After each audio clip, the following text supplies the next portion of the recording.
This will be part 3 of the 6-cycle oddball video. I've got the material for the two sides, and we're going to bolt that all together with the legs today and try to put the front plate on there. And we'll show you all the setup and all the milling. So the first thing we got to do is mill the slots for the two legs. And going to put that in the miller, and it's a 3/4 inch slot through both of it. Actually, it's on the ends, so not really a slot, it's an end cut. And it's 60 thousandths deep. We'll do that. I'm just going to square up the ends here, make sure they're perfectly square. Tighten the vise. It's down flat.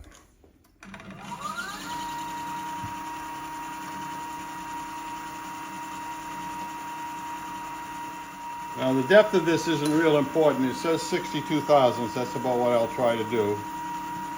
So you start off with a cut of 20.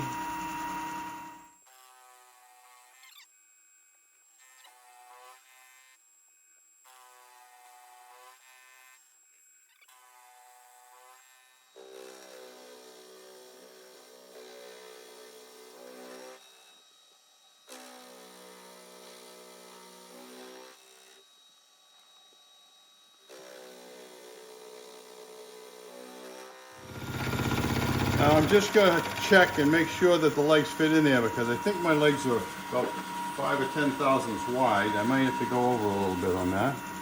Well, that one fits in all right. And this one's going to fit anyway, so I'm good. Okay.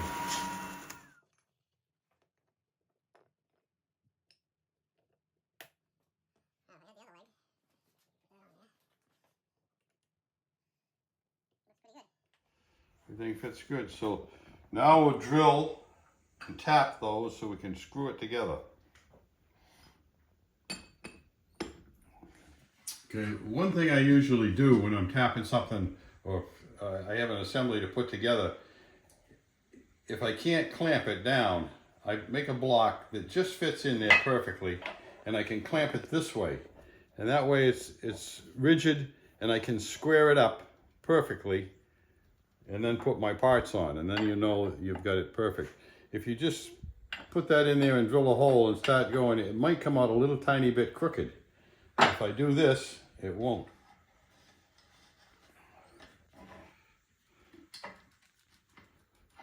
So this way I can square it up perfectly and tighten the clamp. And then both put the legs on there and run the clearance drill through there to start it, and then drill the tap hole. So for assembly reasons, I'm going to take and I'm going to put a number on here and a number on there, and I'll always line the numbers up so that way I won't get mixed up on which leg is which, because there might be a tiny bit of difference. There shouldn't be, but you put things back exactly the same way they came and they're going to fit.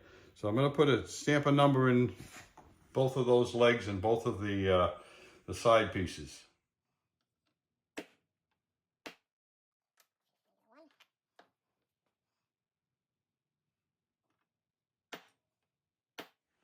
To make sure that that's flush.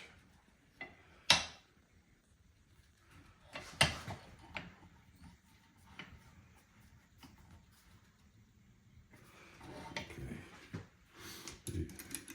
You're just going to use the clearance drill to mark them.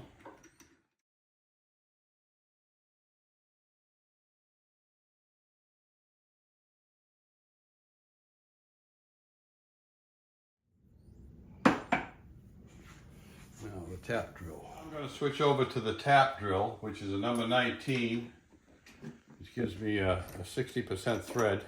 Those goes plenty deep, so I'm only going to use a 60% thread.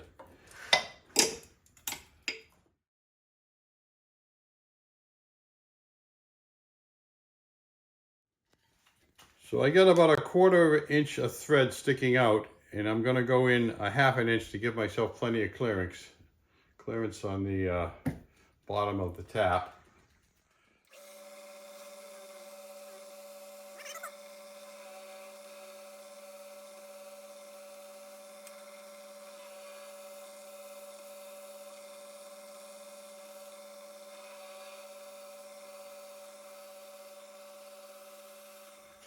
Okay, I'm using a 2-fluke 1032 tap, and what that's going to do is push the chips to the bottom of the hole so I don't have to keep clearing. What I'm going to do is just check the depth on this one. Make sure that I'm going in deep enough.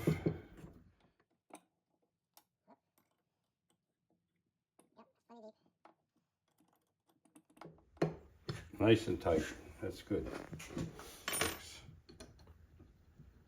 It's only 7 threads of this. Okay.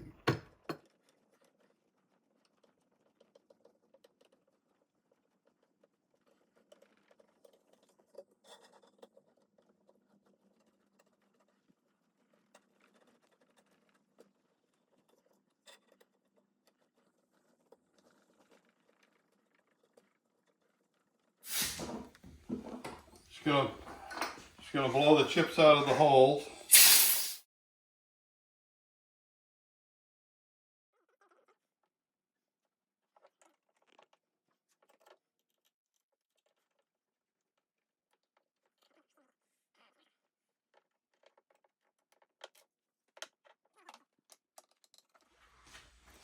Okay, so I've got it sitting flat now. I put it together wrong. So what I'm going to do now is match mark the other sides, because if I had to match mark both sides, I would have got it together right.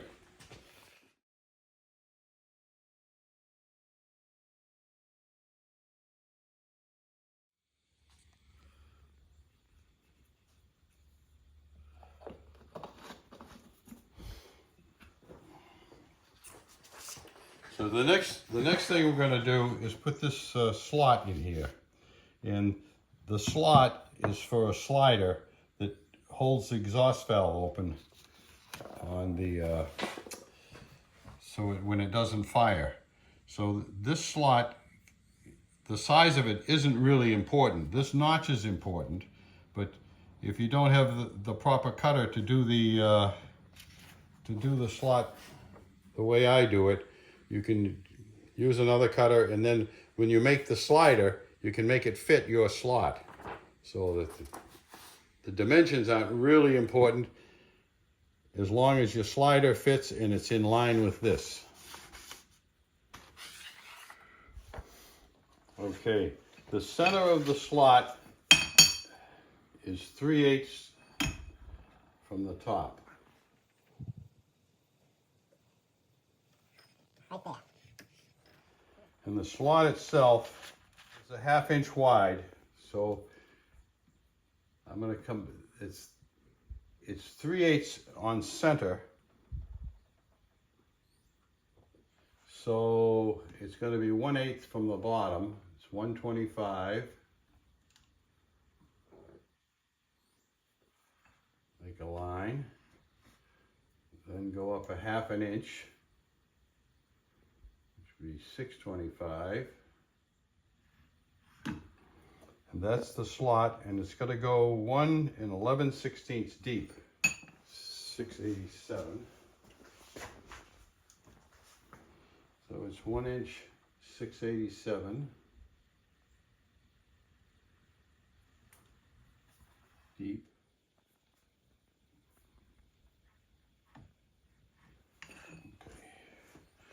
Okay. I just marked this for reference, and I'm going to set this up in the mill. Okay, I'm going to touch this edge here. Then I'm going to go over a 1/2 plus 125, so that's 625. And it should line up. You see it lines up with the line, so I know I'm pretty good. Just going to turn that on, come down and touch it.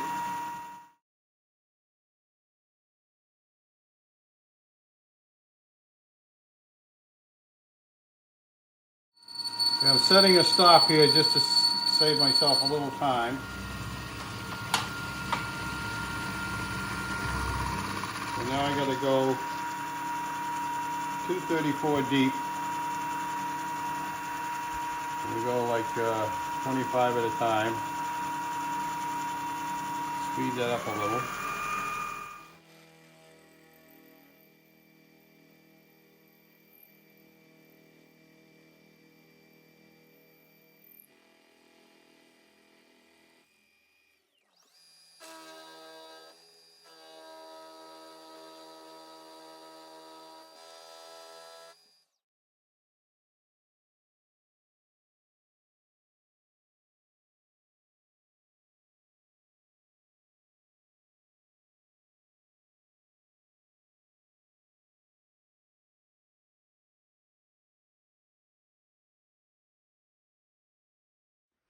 Okay, so that's it for the slot.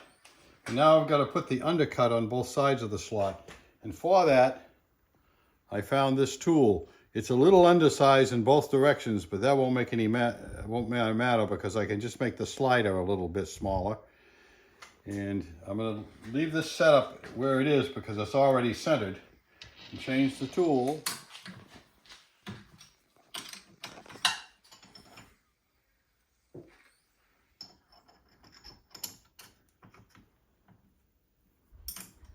Okay, so now I got to line that up. I got to see the distance from the top.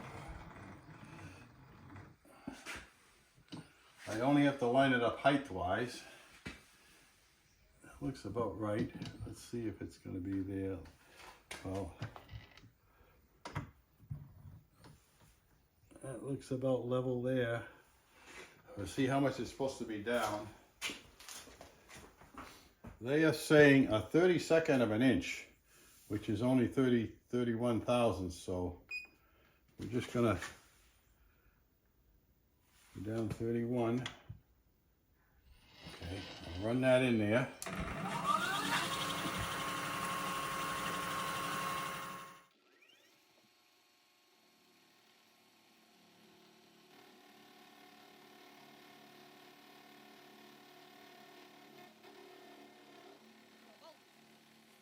So that's it for the slot.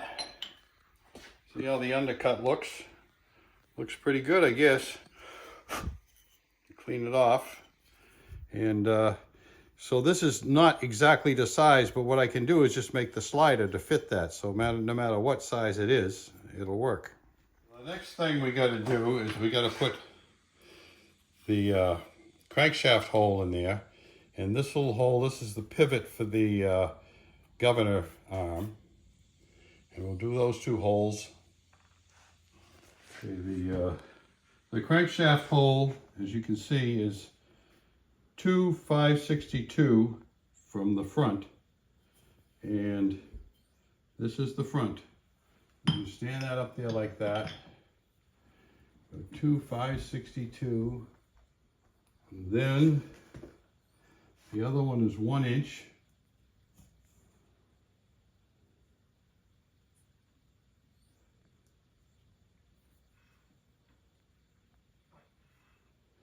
And they're both 3/8 of an inch down.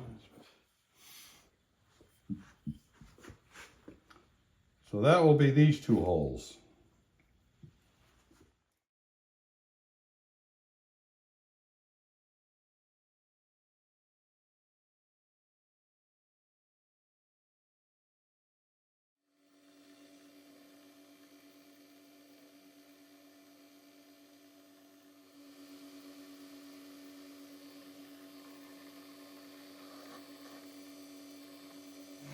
I'm just starting this one in because I'm going to put the two pieces together, then go to the milling machine to do that hole. So for this hole, this is a reamed hole, and that's the pivot point for the governor. And I'm using a D drill before I ream it, which is 246. So I'll be reaming out 4 thousandths.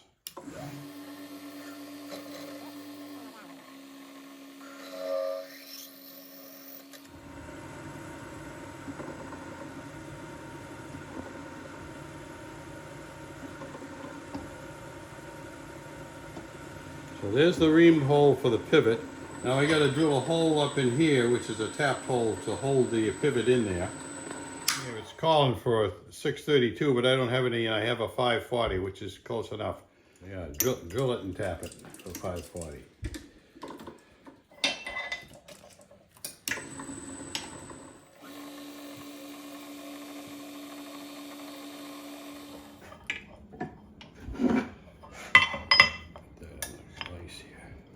Hold it square.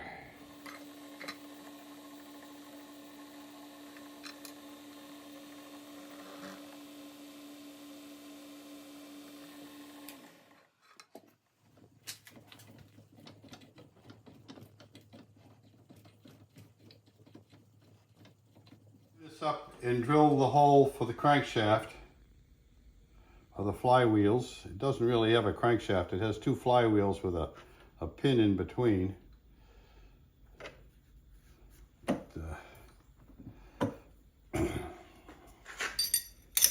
We'll check that with a square.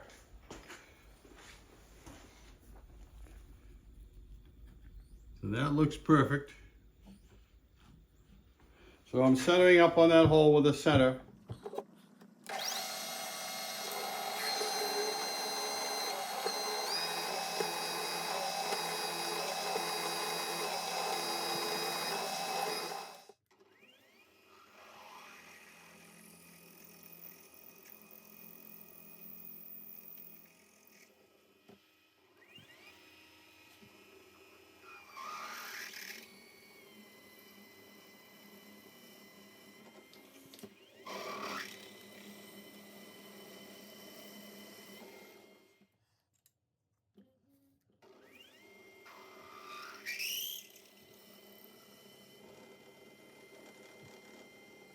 So the next step, I got that hole almost to size, is I'm going to put the boring head in there and take one cut. And that'll make sure that the hole is true and straight through.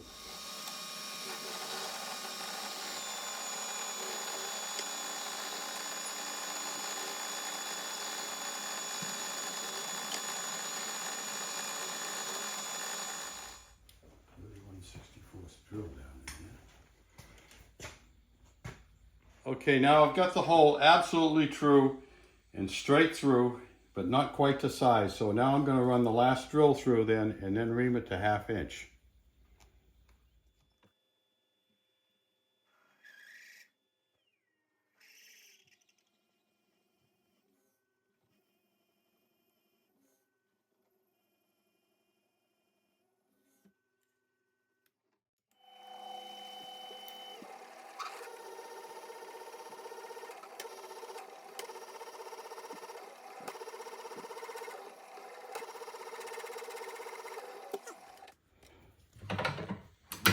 That's it.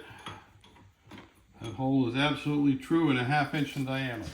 So while those are lined up, I'm going to make a mark on this side, which would be the cut line. We got to take that little notch out of there. 50. Put a mark there.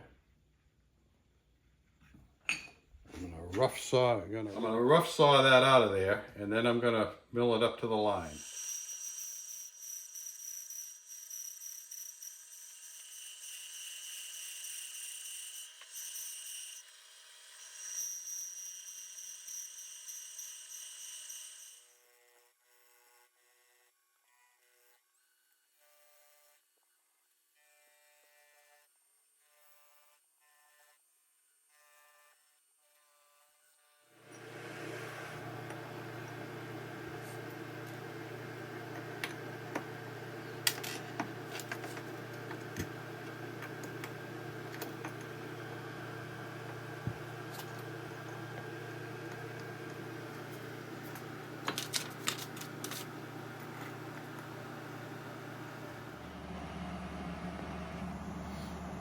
So the next thing is to bolt this on and make sure it's perfectly square and straight.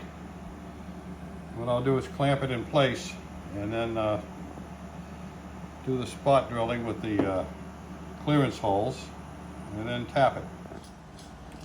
So I'm going to clamp a piece on both sides of this to hold it absolutely square. Then I'll only have to worry about the height of it. That fits in there perfect. Gonna tap that down just a hair.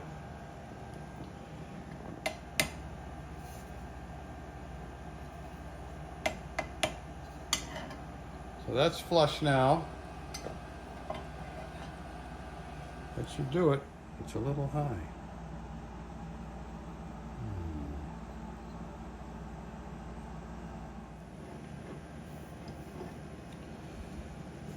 So what I'm going to do is just spot drill those with the clearance drill through the original holes. And there's two ways to do this. You can do one and tighten it up and then do the other three, But this one is so held in place that I think I can do all four with no problem.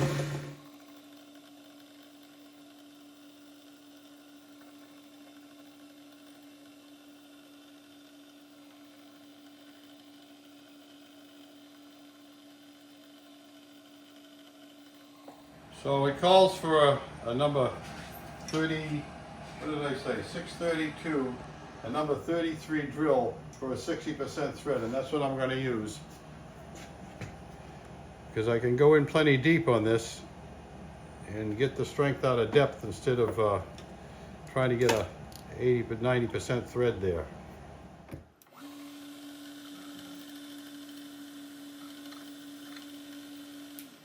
I'm just going to lock this and set my depth so that I know how deep I'm going. So I'm going to set the dial indicator so I know exactly how deep each thread is.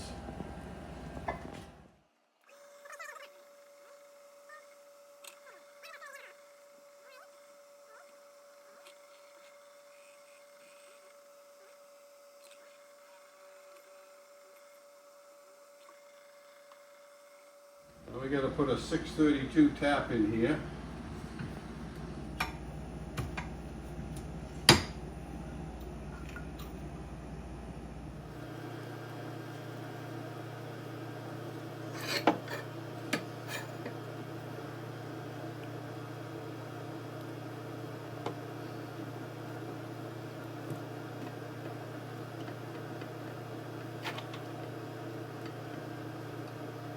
I'm going to go in about 10 threads on each one of these.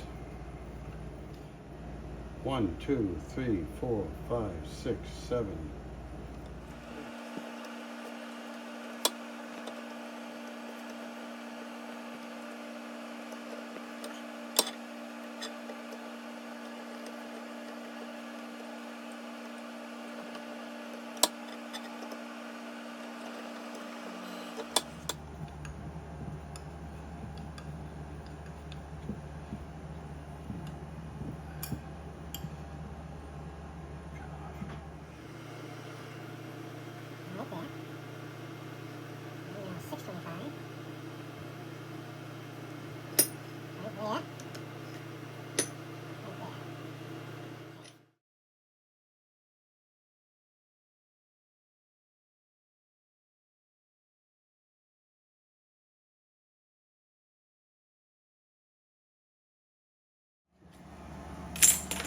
So that's what we got to cut off.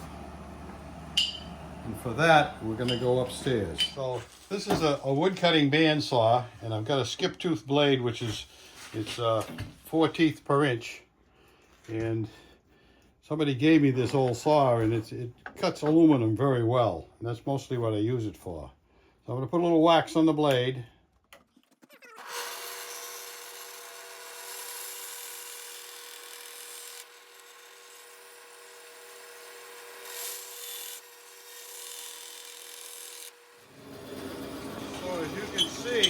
That blade goes through there a lot faster than a metal cutting bandsaw. And now I can take it and mill it off and it'll be perfect.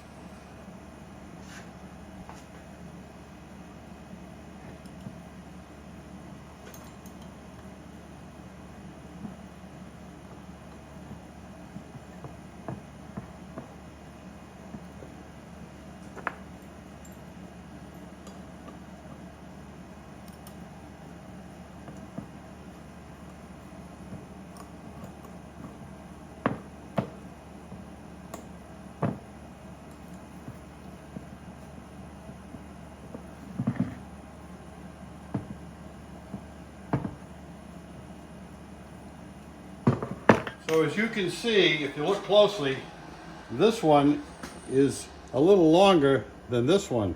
And the reason this one is short is because the day I started to make it, I had these pieces of aluminum and they were a little too short.